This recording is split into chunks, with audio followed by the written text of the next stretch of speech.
qorqor waxaan iskaga ilaalinaynaa sida cudurka fayraska uu wadanka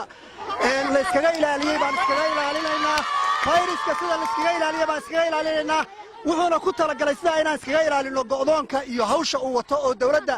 ay salka ku hayso oo macnaha waxa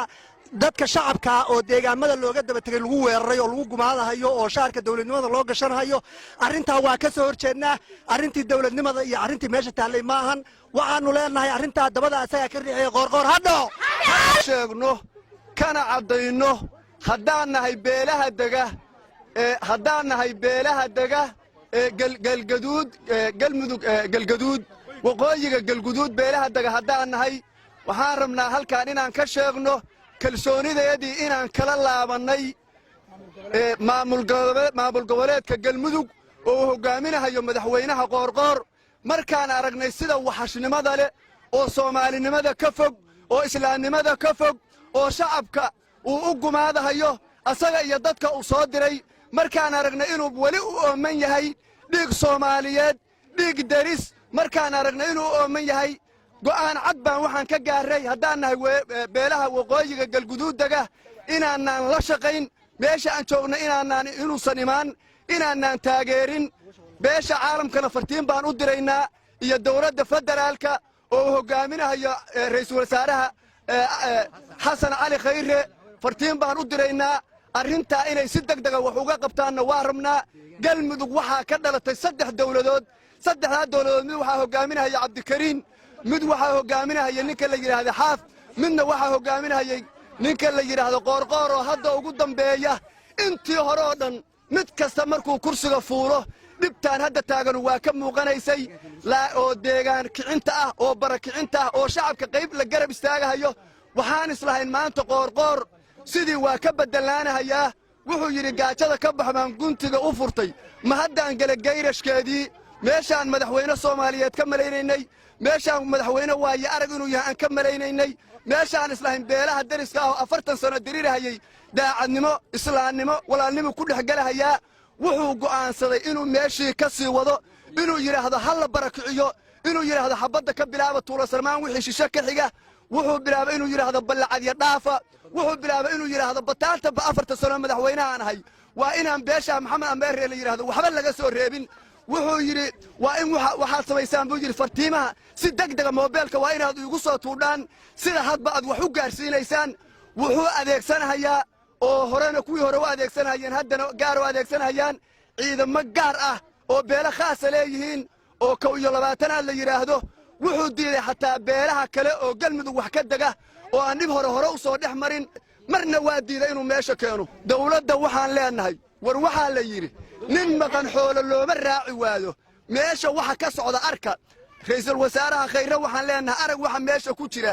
maalin walba inta lagu yimaado galmudug baa la dhisay in la yidhaahdo beel lagu baabi'iyo oo lagu garab istaago wax macnaa samayn mayso xabadda ka soconaysa ballacad xabadda ka soconaysa furuntii foore xabadda dhabad u dhaaftay xabadda dhabadu waqooyiga u dhaaftay dadka ku gardaran waa la arkahayaa soomaalidu dhulka waa kala degan tahay deegaanka waa kala leedahay wax derisnimo iyo walaalnimo waxaan ahayn kama dhexeeyaan beeshii damacda beel inay xoogtana hadday dawlad kasta ka haysato ma xoogi kadho waxaan leenahay arrintaasa loo istaago waxa laga qabto la isma xoogi karo dhulka sida leeyahay waa la yaqaan waxaan u sheegaynaa dhammaan dawladda federaalka iyo maamullada ka jira deegaanka in weerar wuxuushnimo ah ay inugu soo qaadeen ciidanka galmudug iyo kuwa loo bixiyey 21aad oo shaarka loo geliyey kuwaasoo ku adeegaya magac qabiil watana darajadii dawladda maada weerar culusna ay nagu soo qaadeen kuna dhinteen kabtanadoodii iyo korneyladoodii haddana difaaca kaga jira deegaanka dhabbad iyo ballacad iyo tuula sarmaan deegaankii annagu aannu lahayn kaga jira difaaca saa lacalligeed waxaannu u sheegaynaa dadweynaha dhammaantood waxaannu marka hore leennahay qoorqoor ha dhaco waxaan u sheegaynaa dawladda federaalka iyo adduunweynaha intaba waxaan u sheegaynaa 3 maamul baana soo martay galmudug marka la yidhaahdo baa soo martay 3daas madaxweyne mid walba wuxuu qalqaalinayey mid walba dagaal buu qalqaaliyey waxaa ugu xun qoorqoor baa ugu xun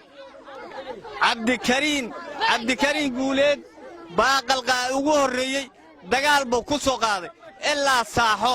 bangeelle ceelka la yidhaahdo balambal inta ka dhaxaysa intaas wuxuu ku soo qaaday dagaal xaaf baa qabsaday sidoo kale buu dagaal ugu soo qaaday xagga waxaa u xiga balambal xaggana waxaa u xiga saaxo intaas beeshaas side ay deggan tahay dagaal buu ku soo qaaday qoorqoor baa haddeer qabsaday haddeer qoorqoor wuxuu ka bilaabay bangeelle furuntifoore ballacad dhabbad intaasuu ka bilaabay adduunka furuntifoore saraakiishii baa ku le'atay waxa weeye kornayladii baa ku leeday ninka la yidhaahdo qoorqoor oo loo doortay galmudug inuusan ahayn nin mas-uuliyaddaa qaadi kara inuusan ahayn nin u qalma markaannu aragnay haddiibana isagoon tegin oo xilkii la wareegin oo kunsiyihi tirsanba wuxuu abaabulay dagaal qabiil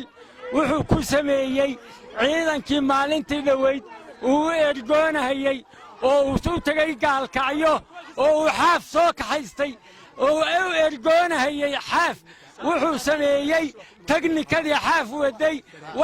saraakiishoodii iyo xaaf ciidankii wada waxay ka qayb galeen ciidamadii joogay etoobiya furuntifoore raggii ku laayay uu ahaa xaaf iyo asagu waa isku kaashadeen dadka shacabka dadkii hore soomaaliyeed ehelkii hore soomaaliya siyaad bare markuu dhacay ehelkii dagaalkii ahaa yuu dib u cusboonaysiiyey gallinsoor iyo deegaankii iyo dalkii markuu isku furilaabuu dhabbad ka bilaabay wuxuu sameeyey xaaf buu soo kaxeeyey 6dii baabuuroo xaafoo teknik ahayd baa ka qayb gashay baabuurtii gallinsoor ka timid oo 6 ahayd baa gelinkii dambe gashay